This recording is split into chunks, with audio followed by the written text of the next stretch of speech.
Hoje, no Legislativo em Pauta, estamos recebendo o único representante do Partido Cidadania aqui na Câmara Municipal de Pelotas. Ele é natural de Canguçu e está no primeiro mandato como vereador. E foi eleito pelo segundo ano consecutivo primeiro secretário da mesa diretora. Seja bem-vindo, vereador Paulo Coitinho. Muito obrigado pela sua presença aqui no nosso programa. Obrigado a ti, Manoeli, obrigado pelo carinho de sempre e a oportunidade de, através do nosso programa aqui, da nossa TV Câmara, poder estar nos comunicando com a comunidade pelotense. Sempre uma honra ser entrevistado por ti e pela nossa TV Câmara. Vereador, para a gente começar então o nosso papo, vamos voltar um pouquinho no tempo lá em Canguçu, né, para a gente conhecer um pouquinho da sua história.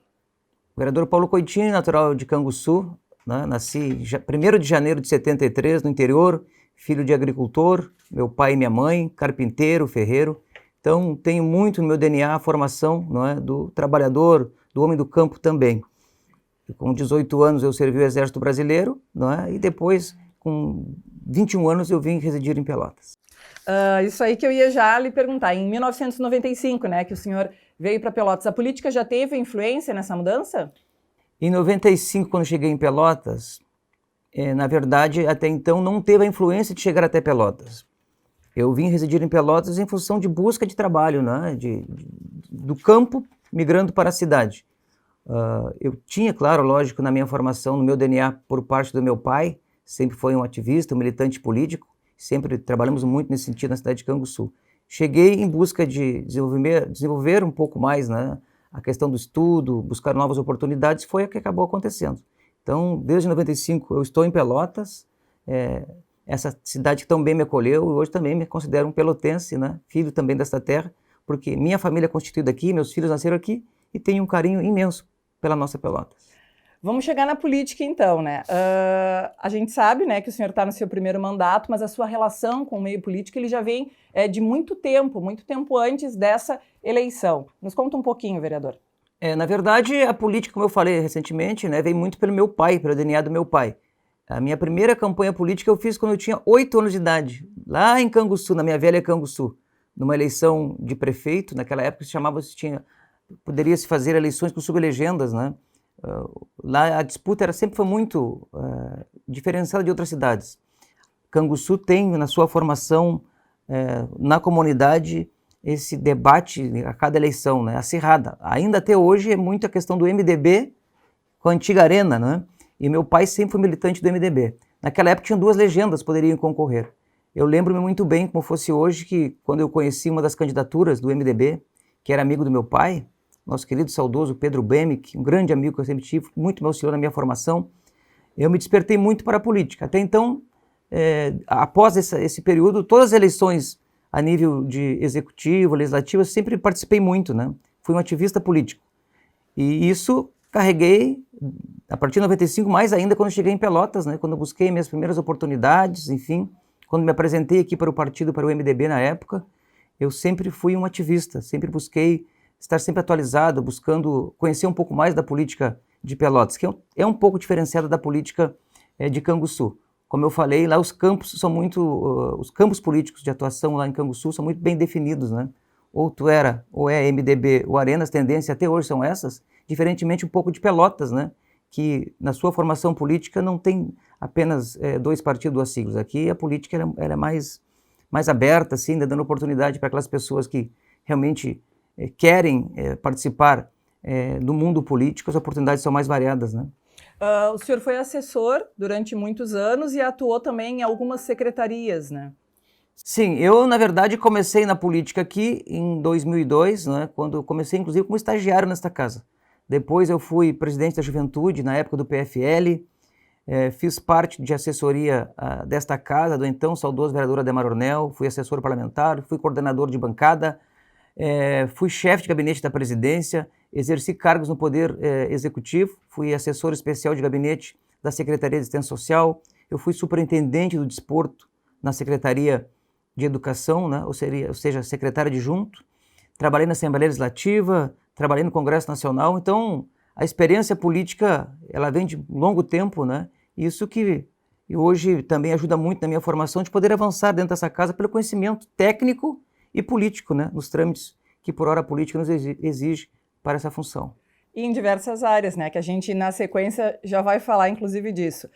Mas, vereador, quem acompanha um pouco, né, da rotina aqui dentro do Legislativo, ou até mesmo de algum vereador, sabe que a maioria, pelo menos, tem algum bairro de referência, vamos dizer assim, que é referência dentro do bairro que nasceu, ou até mesmo eleito pelos votos da comunidade. Diferente do senhor, né? Eu queria que o senhor explicasse um pouco isso, assim.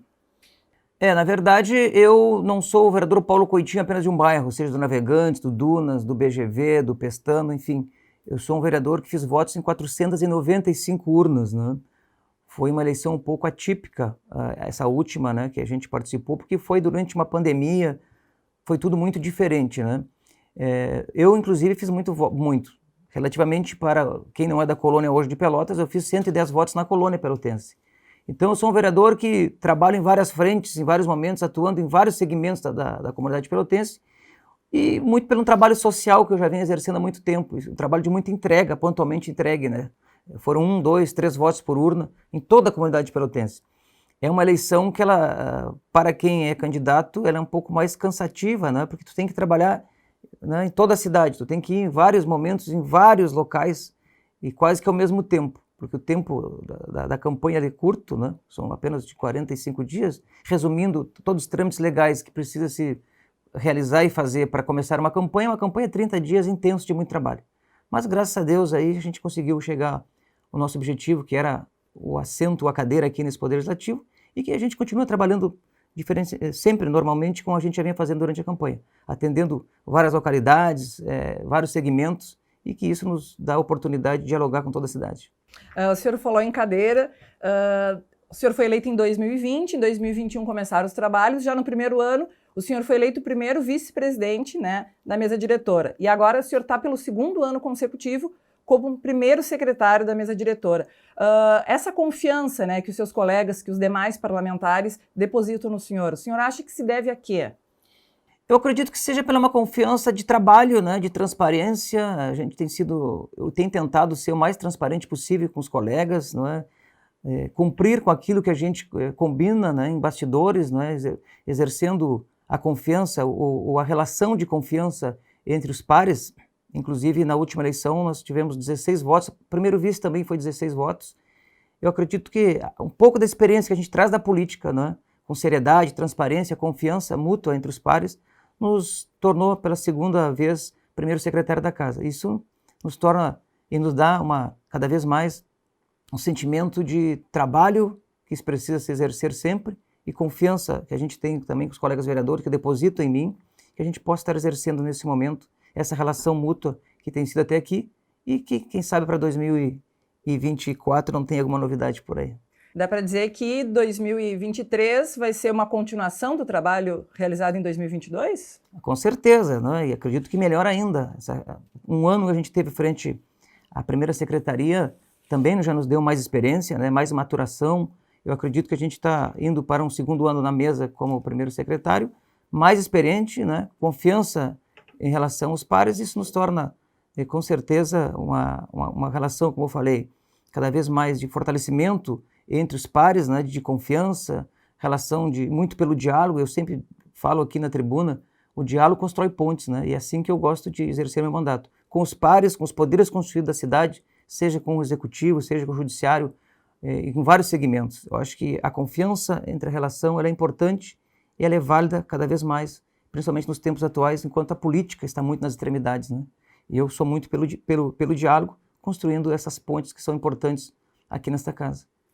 Vereador, o senhor já falou a questão de ter recebido votos em todas as localidades, em todas as urnas, a questão também de trabalhar diversos assuntos, vamos dizer assim, no seu mandato. Em 2022, o senhor foi presidente e vice de comissões temáticas que envolvem habitação, educação, direitos humanos, também saúde, esteve à frente de frentes parlamentares que tratam em defesa dos povos de raiz africana, tradicionalismo, regularização fundiária. Então, são assuntos que às vezes conversam entre si, mas também, ao mesmo tempo, parecem um pouco distintos, né? O senhor acha que isso se deve à atuação que o senhor vem desenvolvendo, a esse seu histórico, esse envolvimento com diversas frentes, assim? Eu acredito que sim. O meu slogan de campanha foi, né, pelas pessoas nunca paramos. inclusive durante o recesso desta casa, que já é pelo 3º ano que a gente já está indo, aliás, o 1º ano a gente começou o mandato com já o recesso, que a legislação nos diz, né? O recesso inicial do ano, depois no meio do ano tem mais um período. Eu nunca deixei de vir a esta casa. Eu continuo com o meu gabinete sempre aberto. Eu acredito que sim, né? A gente consegue estar presente em vários momentos, em vários locais, praticamente quase ao mesmo tempo. Eu não paro, eu gosto de trabalhar, eu me sinto bem assim. Essas frentes parlamentares, essas comissões temáticas que assumi na condição de vereador, e por ser o único vereador do partido da bancada, ele me permite que eu faça parte de todas as comissões temáticas, ampliando com frentes parlamentares, como constituir pelo Carnaval, festas populares, pelas religiões de matrizes africanas. Eu busco, como eu falei, sempre o diálogo, né? Ampliar dentro do meu mandato esses segmentos que eu acho que é importante e que merece uma atenção muito especial, seja pela religião ou seja pelo tradicionalismo. Eu fui reconhecido pelo MTG Gaúcho, inclusive o ano passado, quando recebi a Comenda João de Barro, né? Eu fui patrono da Semana Farroupilha, porque busquei através do tradicionalismo e vi nessa casa, quando cheguei, que não tinha vereadores representando esse segmento, que é importante a cultura gaúcha na cidade, né? Busquei através do mandato esse diálogo e graças a Deus a gente conseguiu e estamos conseguindo avançar nesse sentido. Vereadora, para a gente já se encaminhar para o final do nosso papo, eu queria que o senhor falasse um pouco da expectativa, né, do senhor, da mesa diretora, do Legislativo para esse ano, que se mostra já desde o início um ano que vai ser de muitos desafios para Pelotas, né? É verdade, a gente sabe que as cidades, nós estamos numa retomada praticamente, ainda estamos em pandemia, mas já falamos quase que um pós-pandemia, né? As cidades num todo no país passam por problemas financeiros, né? E aqui não é diferente. Pelotas também passa por momentos difíceis. Inclusive tem um decreto da prefeita que vai através da economicidade, vai tentar, né, não se gastar tanto, né, não se gastar a mais daquilo que se arrecada. Então a gente está pensando junto com o Poder Executivo e Legislativo, e aqui já começamos isso também, né, nessa legislatura desse ano, contenção de gastos, né? Ajustamos a questão das diárias, a questão de combustíveis, enfim, nós queremos fazer um trabalho que possa oportunizar lá no final do ano, quem sabe estar devolvendo aos cofres públicos recursos que possam permitir que o Poder Executivo possa manter a folha de pagamento, que é importante isso, né?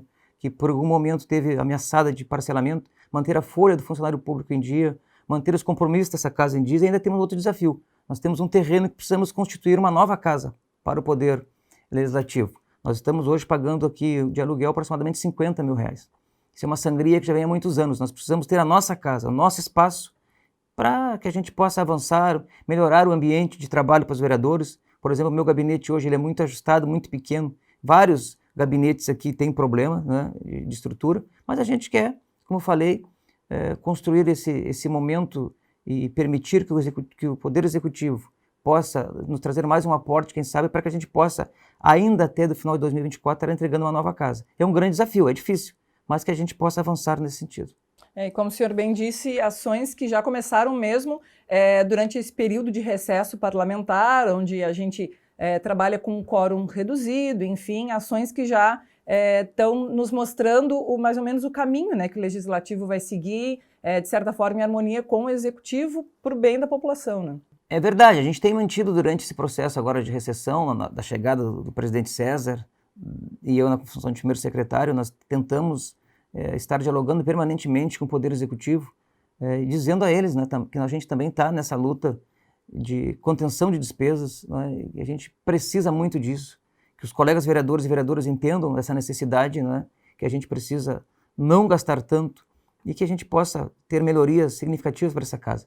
Nós precisamos, inclusive, melhorar o nosso parque aqui digital sou um pouco leigo, da TV Câmara, que, né, e tem custas isso eu estou dando alguns exemplos, tem ajustes ainda na casa para se fazer, melhorias nos espaços para que os nossos servidores possam trabalhar de maneira mais, não digo confortável, mas um espaço mais adequado para que suas funções, né, que desempenham no dia a dia possam ser melhor prestadas para a nossa comunidade. Vereador, então eu já queria agradecer a sua presença aqui e pedir que o senhor deixasse uma mensagem final aí para quem está nos acompanhando. Eu quero agradecer a ti, agradecer a toda a equipe da TV Câmara, que eu tenho um carinho muito especial, desde quando trabalhava lá na época da Câmara de Vereadores na Deodoro, quantos servidores passaram por esse poder e passaram aqui pela TV Câmara, um trabalho que vem sendo desenvolvido com muita seriedade, né? E fico aqui muito feliz de estar falando contigo, falando com os nossos servidores e sendo transmitido para a nossa comunidade. Sempre um prazer muito grande estar dialogando. Dizer e desejar a todos um feliz ano novo, que a gente possa cada vez mais estar nos comunicando melhor com as pessoas, levando políticas e resultados para a comunidade pelotense, onde as políticas públicas às vezes têm mais dificuldades de chegar, que a gente possa, através das nossas emendas impositivas, através do nosso mandato, conversando, dialogando com o Poder Executivo, levar essas propostas que possam estar melhorando o dia a dia, a vida do pelotense. Meu muito obrigado e até uma próxima. Então é isso. O Legislativo em Pauta, com o vereador Paulo Coitinho, fica por aqui. Siga acompanhando a nossa programação e conheça o vereador que você elegeu. Até mais!